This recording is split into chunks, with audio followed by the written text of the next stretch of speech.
Shalom, apa kabar adik-adik? Dahsyat, luar biasa. Yes, saya diberkati.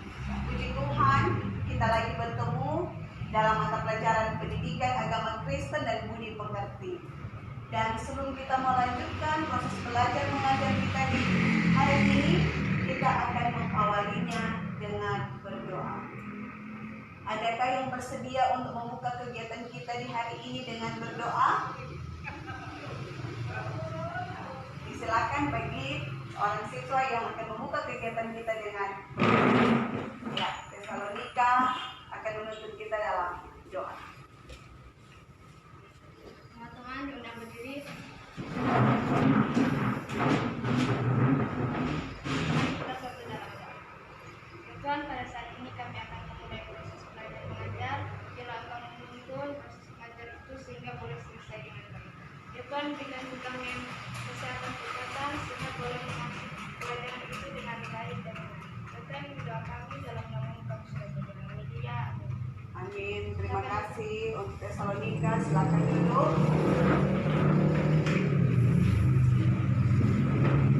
Sebelum kita melanjutkan,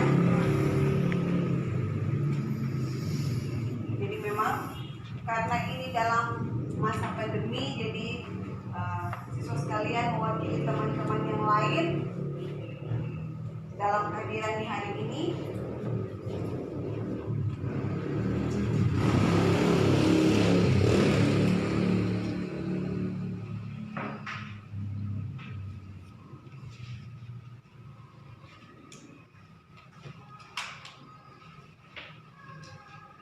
Nah, adik-adik yang dikasihi Tuhan,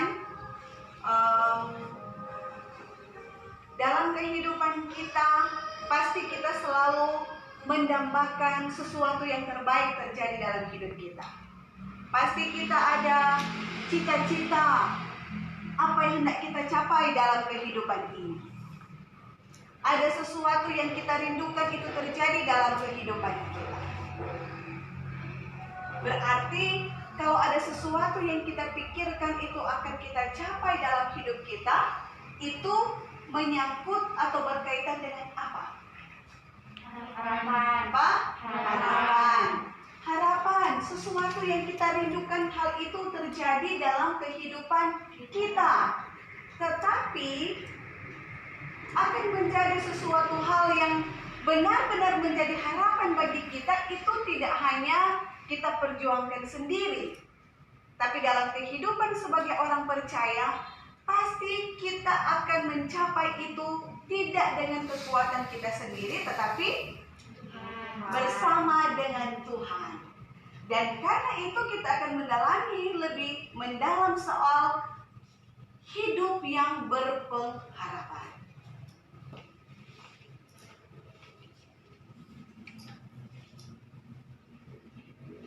Nah, kompetensi dasar kita di materi hari ini adalah memahami arti sikap hidup beriman dan berpengharapan relasi dengan sesama.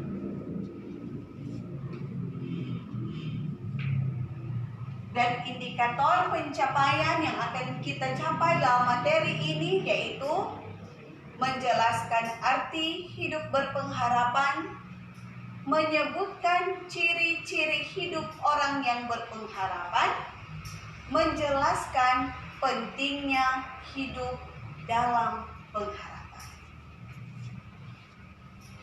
Sehingga ada tujuan pembelajaran yang hendak kita capai ketika kita sudah mempelajari materi ini, bahwa seluruh peserta didik mampu menjelaskan arti hidup berpengharapan, mampu menyebutkan ciri-ciri hidup orang yang berpengharapan, dan mampu menjelaskan pentingnya hidup dalam pengharapan. Nah, sebagaimana materi kita hari ini, yaitu hidup berpengharapan, maka ada landasan Alkitab, ada dasar Alkitab yang mendasari materi kita hari ini.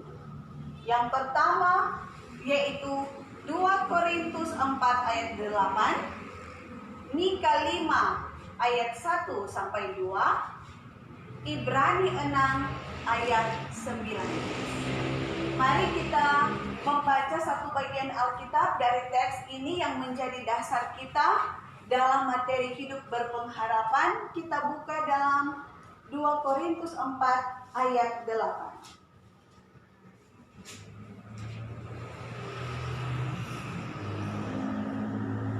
2 Korintus 4 ayat 8. Silakan satu orang siswa untuk membacanya. 2 Korintus 4 ayat 8. Ya, misalnya. 2 Korintus 4 ayat 8. Dalam segala hal kami ditindas namun tidak terjepit. Kami habis akal namun tidak putus asa. Ya, terima kasih untuk Kristania yang sudah membacakan teks Alkitab kita di hari ini. Dan itu juga menjadi dasar bagi kita tentang bagaimana kehidupan yang berpengharapan. Nah, sebelum kita melanjutkan, maka kita juga perlu lebih memahami apa arti kata harapan itu. Apa arti pengharapan itu? Nah, peserta didik yang dikasihi Tuhan, maka menurut Kamus Besar Bahasa Indonesia, harapan artinya sesuatu yang diharapkan, keinginan supaya menjadi kenyataan, orang yang diharapkan atau dipercaya. Pengharapan merupakan suatu keinginan akan sesuatu yang baik atau suatu tujuan. Nah, harapan di sini sebagaimana tadi di awal sudah dikatakan, itu menyangkut tentang hubungan kita juga dengan Tuhan. Jadi, harapan adalah suatu keinginan hati berdasarkan iman. Karena dalam mencapai suatu tujuan, itu kita tidak hanya berjuang sendiri, tetapi segala sesuatu didasarkan pada Tuhan. Itu menyangkut iman. Karena apa? Karena tanpa iman, manusia tidak akan mempunyai pengharapan. Dan ini sangat berkaitan dengan materi kita yang lalu tentang hidup beriman. Karena beriman berarti menyangkut apa? Keyakinan kita. Menyangkut apa lagi? Menyangkut apa lagi? Beriman menyangkut apa? Kepercayaan kita kepada Tuhan. Jadi kalau kita percaya kepada Tuhan, berarti kita akan menaruh pengharapan kita kepada Tuhan. Karena itu harapan selalu berkaitan dengan iman. Nah, harapan inilah yang membuat manusia mampu bertahan, menanggung segala macam penderitaan dan kesulitan hidup.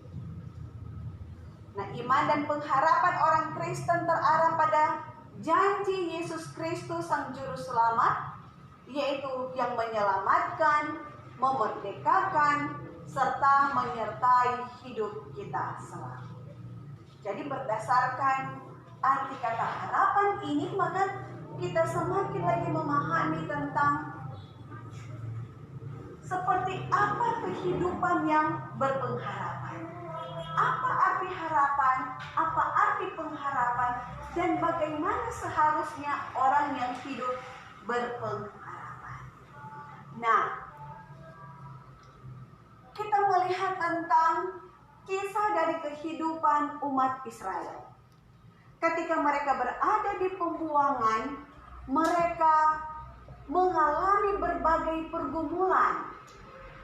Tetapi dalam realitas yang demikian, maka ada respon, ada reaksi, sikap yang berbeda dari kelompok orang Israel pada saat itu. Ketika mereka berada dalam pergumulan, apakah ada orang senang ketika ada dalam pergumulan? Tidak. Pasti orang semua bergumul ketika ada dalam pergumulan. Apalagi umat Israel ketika mereka ada dalam pembuangan. Nah, ketika mereka bergumul, umat Israel bergumul, maka ada reaksi yang sangat berbeda yang ditunjukkan oleh umat Israel pada waktu itu. Ada sekelompok orang yang merasa kehilangan pengharapan.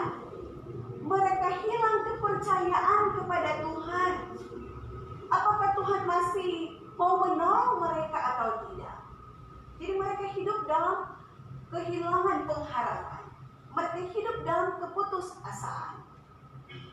Tetapi juga ada kelompok umat Israel yang merespon pergumulan itu dengan sikap yang berbeda. Bagaimana cara mereka merespon itu? Bahwa mereka masih percaya pada janji Allah. Mereka tetap berpengharapan akan datangnya Mesias yang akan membebaskan mereka dari tangan penjajah. Karena itu, dalam kehidupan mereka tetap berpengharapan akan datangnya Mesias. Mesias yang akan menolong mereka. Mesias yang akan membebaskan mereka dari penderitaan. Nah, adik-adik yang dikasihi Tuhan,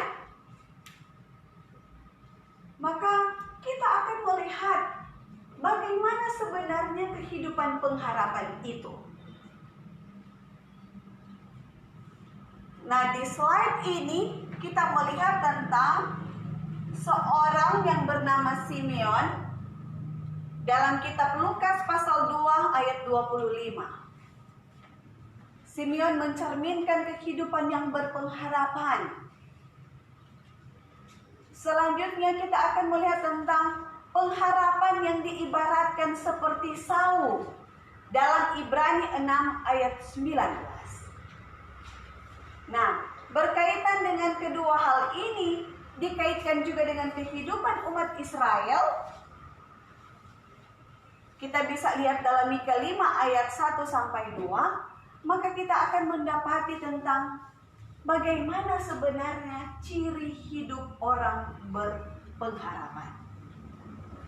Selanjutnya, kita akan lagi lebih memahami tentang bagaimana seharusnya pengharapan itu diibaratkan seperti Saul dalam Ibrani 6 ayat 19.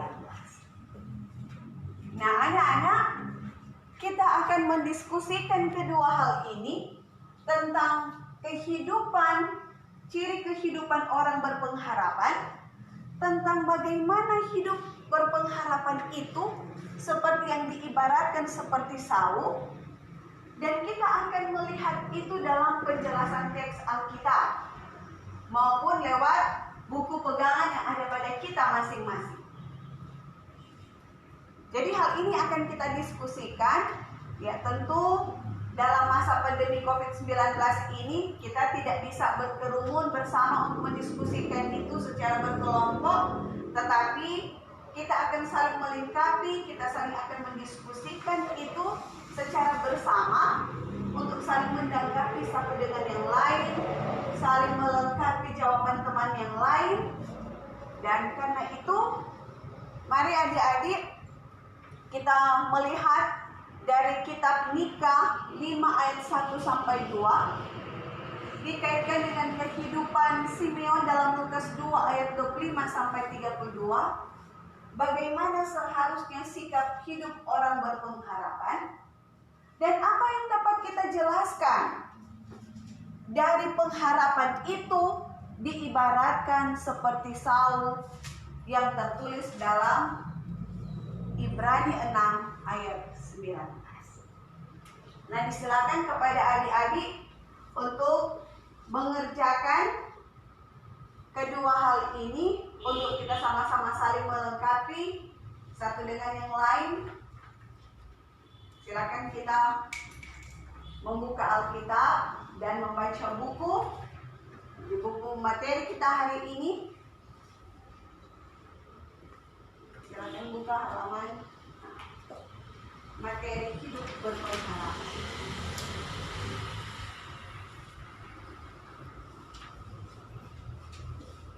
Jadi silakan adik-adik melihat kedua hal yang Ibu tanyakan untuk sama-sama orang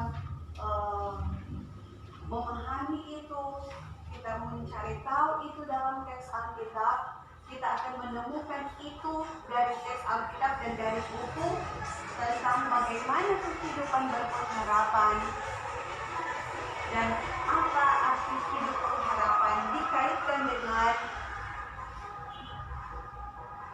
pengharapan diibaratkan seperti salib.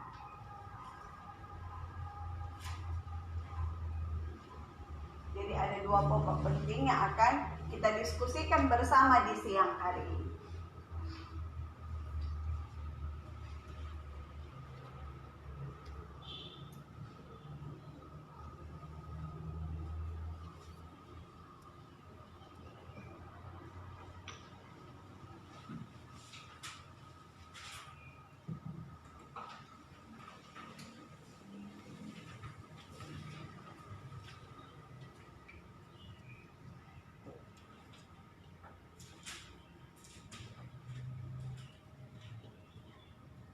Silakan adik-adik baca teks Alkitab.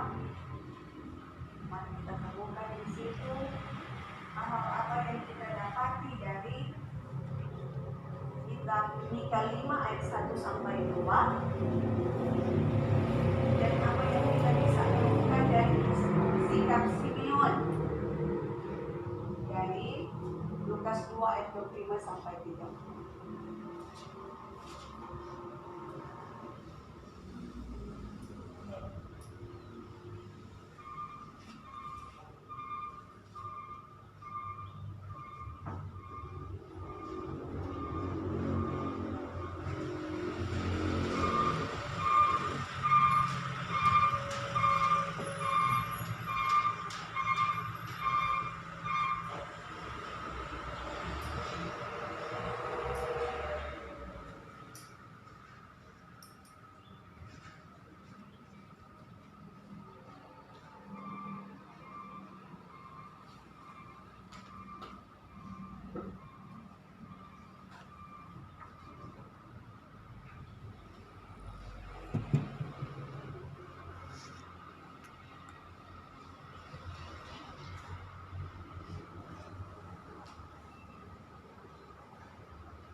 lagi untuk mengerjakan.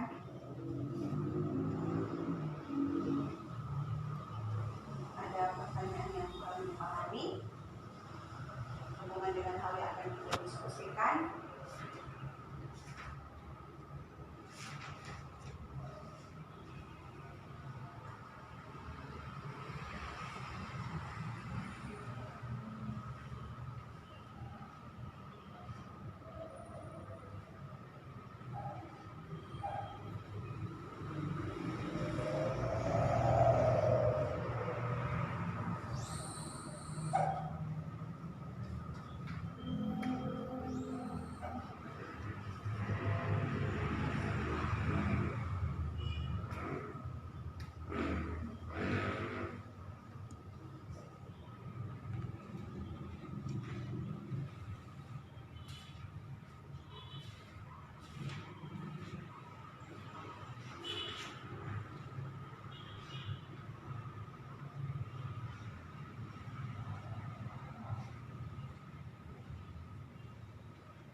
siang hari ini dan diberikan kesempatan kepada adik-adik untuk menjawab.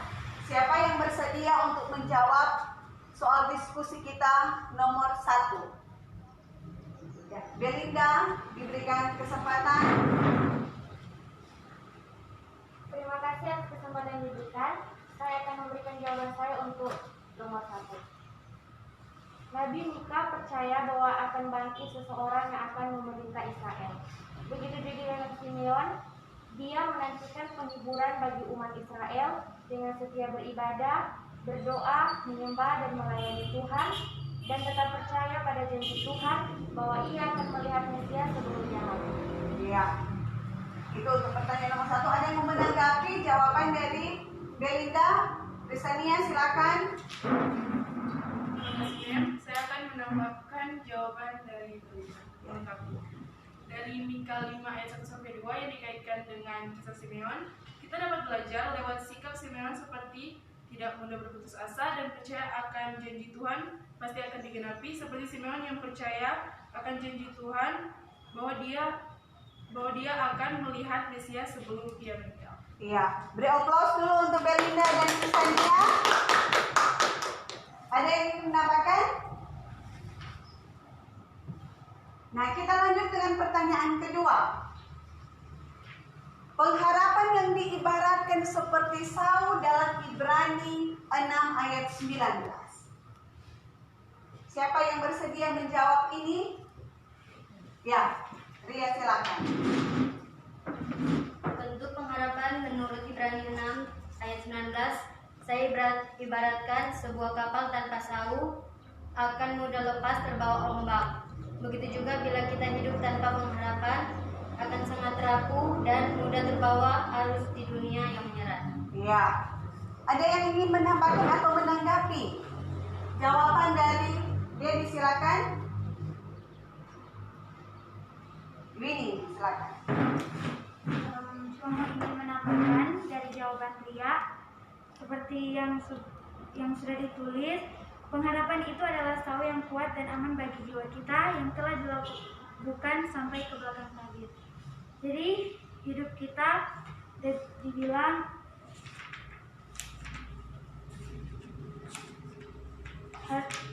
kalau hidup kita tidak bisa berjalan kalau tidak ada tanpa pengharapan. Bagaimana cara supaya tetap berharap kepada Tuhan?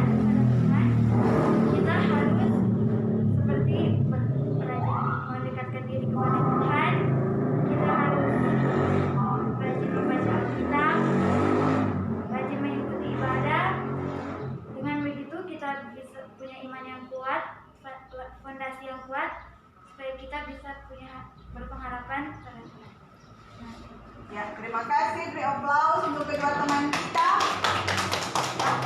Jadi di sini ketika kita melihat tentang kehidupan umat Israel, tentang nubuatan yang disampaikan oleh Nabi Mika, bahwa umat Israel sungguh percaya bahwa akan datang seseorang yang akan menyelamatkan mereka, bahwa akan datang seorang yang menjadi pemerintah atas kehidupan umat Israel, yaitu Mesias yang mereka nantikan. Jadi itu nubuatan, itu menjadi pengharapan umat Israel bahwa akan datang seorang Mesias yang akan menolong mereka, tidak hanya memerintah tetapi juga menolong mereka. Nah, dikaitkan dengan kehidupan dari Simeon, maka kita belajar bahwa Simeon juga dia sungguh merindukan bahwa sebelum dia meninggal, dia akan bertemu dengan Mesias. Dan dia percaya, dia berpengharapan bahwa pasti Tuhan menepati janjinya. Pasti dia akan bertemu sebelum dia meninggal. Dan karena itu dikatakan tadi bahwa dalam penantiannya itu dia terus berpengharapan. Dia semakin kuat meyakini dengan cara apa? Membaca Alkitab. Dia terus berdoa. Dia memuji Allah.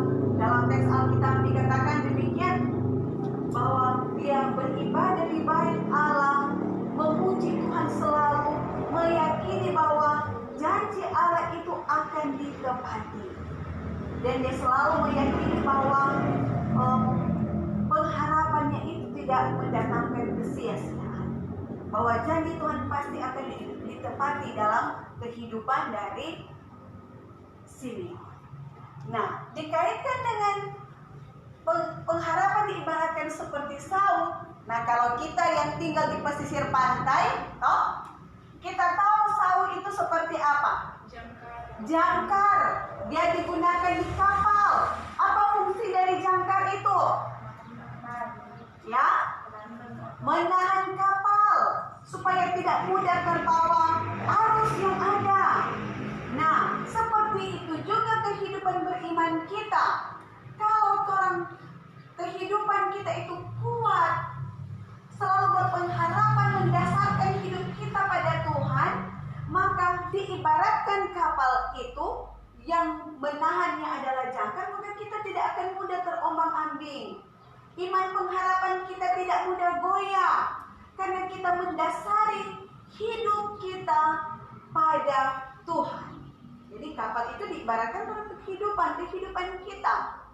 Dan dasar hidup kita seperti jangkar yang Tuhan dasarkan pada Tuhan akan membuat kita menjadi pribadi yang kuat, tidak mudah terbawa dengan godaan-godaan dunia, tetapi kita semakin kokoh di dalam Tuhan. Maka seperti juga itu kehidupan beriman kita, diibaratkan seperti Saul. Maka seperti itu juga bagaimana pengharapan kita menjadi kuat, menjadi kokoh ketika segala sesuatu dilandaskan, didasarkan pada Tuhan. Kita menjadi pribadi. Nah, anak-anak yang dikasihi Tuhan, maka betapa pentingnya kita memiliki pengharapan. Karena ketika kita memiliki pengharapan, maka kita mampu bertahan dalam situasi yang sangat sulit.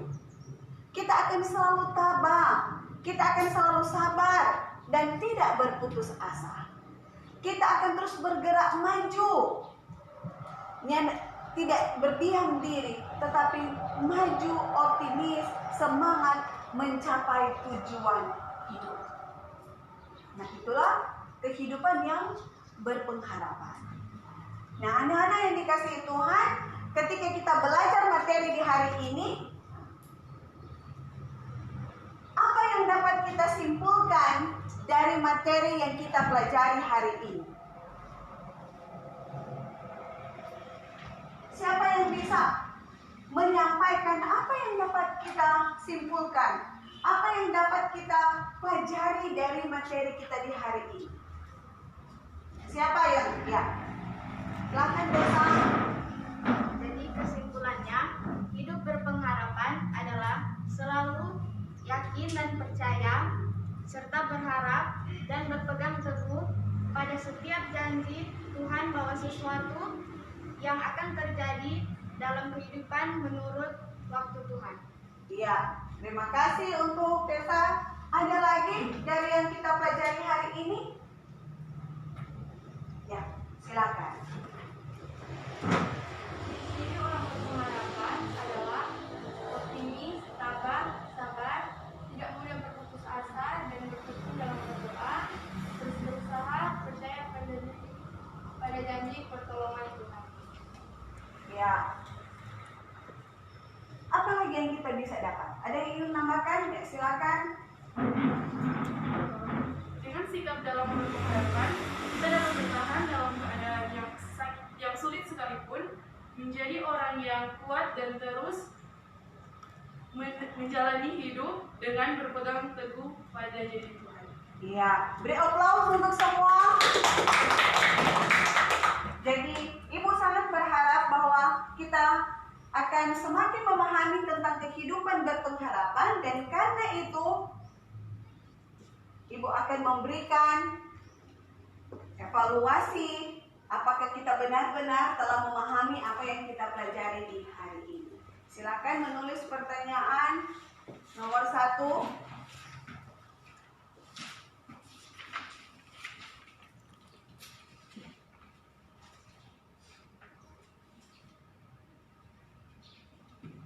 Jelaskan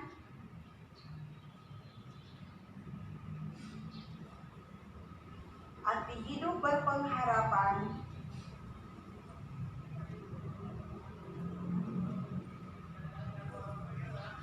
menurut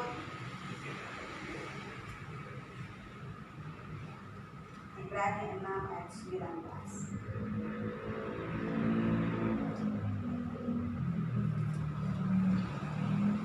Kedua, tuliskan ciri-ciri hidup orang yang berpengharapan.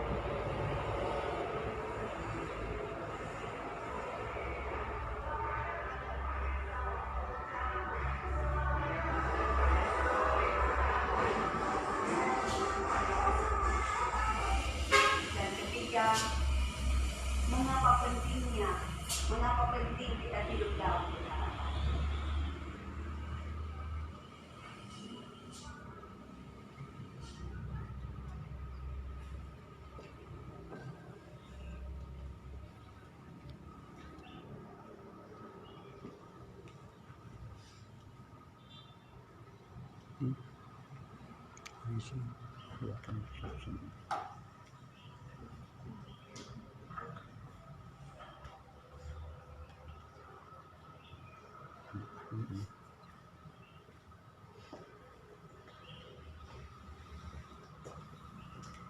Nah, adik-adik, demikianlah materi kita di hari ini tentang hidup berpengharapan.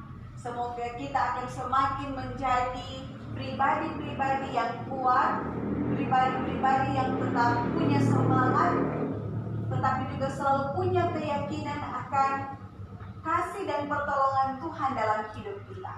Karena itu mari kita terus mendasari kehidupan kita pada janji Tuhan, dan kita terus menjalani hidup ini bahwa janji pertolongan Tuhan akan kita alami.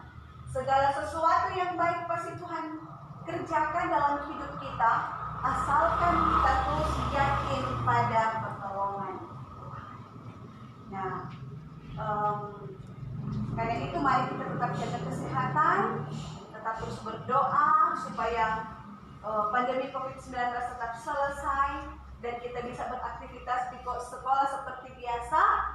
Dan karena itu kita akan akhiri pertemuan kita di hari ini, dan disilakan kepada seorang siswa untuk menutup kita dengan menyanyi dan berdoa.